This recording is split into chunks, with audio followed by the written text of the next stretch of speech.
दोस्तों नमस्कार। के पनगोत्रा आपसे मुखातिब और आप हैं पनगोत्रा कंसेप्ट के साथ।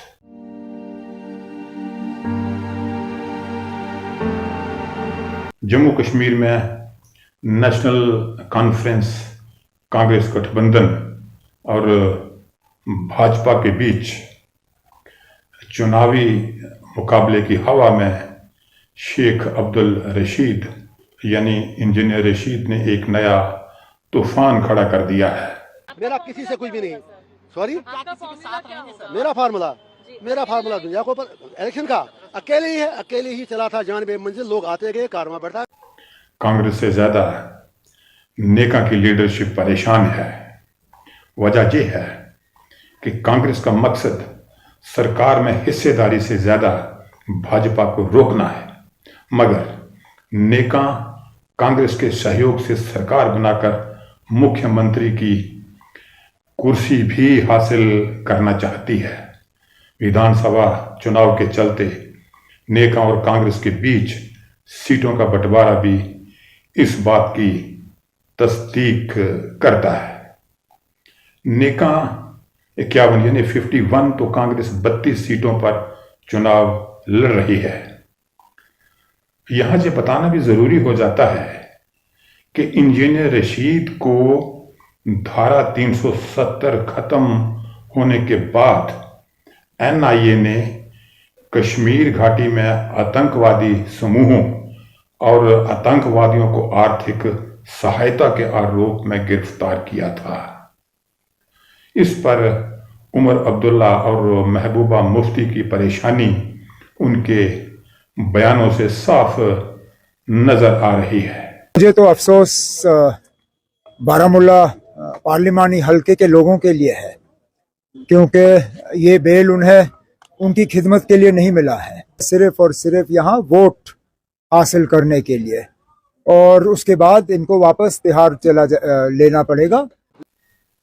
चूंकि इंजीनियर रशीद ने हालिया लोकसभा चुनाव जेल से लड़कर बारामूला से जीत हासिल की थी और इस चुनाव में नेका, पीडीपी और पीपल्स कॉन्फ्रेंस उनके सामने टिक नहीं पाए थे।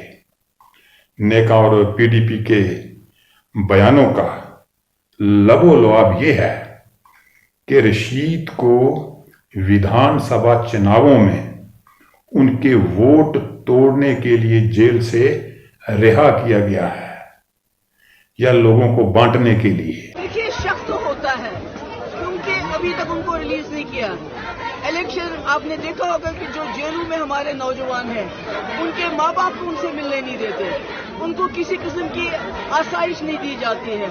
और इंजीनियर साहब न सिर्फ खुद जेल से इलेक्शन लड़े बल्कि उनको कैंडिडेट ढूंढने की भी जरूरत नहीं पड़ती। एजेंसीज खुद उनके कैंडिडेटों का इंतखाब करके उनको मैदान में खड़ा कर दिए वोट काटने के लिए। उधर भाजपा भी इंजीनियर रशीद के उस बयान से खफा लग रही है जब उन्होंने ये कह दिया कि वह मोदी के नया कश्मीर के सपने को हराना चाहते हैं।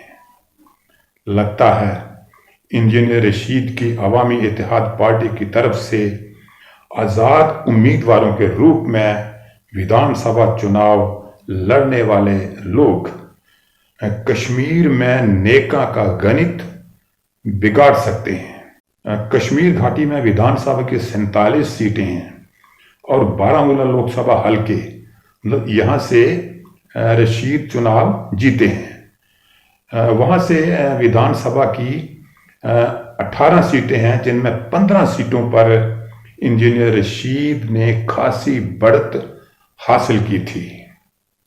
नेका और पीडीपी जिस प्रकार इंजीनियर रशीद की अवामी इत्तेहाद पार्टी को भाजपा की प्रॉक्सी पार्टी बता रही हैं, उस पर फिल वक्त यकीनी तौर पे कुछ नहीं कहा जा सकता।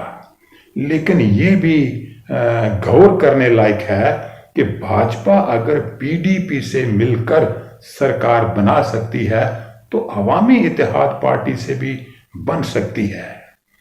भाजपा 50 पार का टारगेट रखते हुए जम्मू संभाग से 35 सीटें जीतने की पक्की उम्मीद लेकर बैठी है, मगर सरकार बनाने के लिए 11 सीटों का जुगाड़ तो कश्मीर से ही करना पड़ेगा।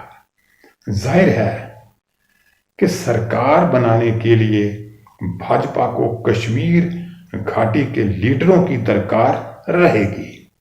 35 से कम सीटें भाजपा के लिए जी का जंजाल बन सकती हैं।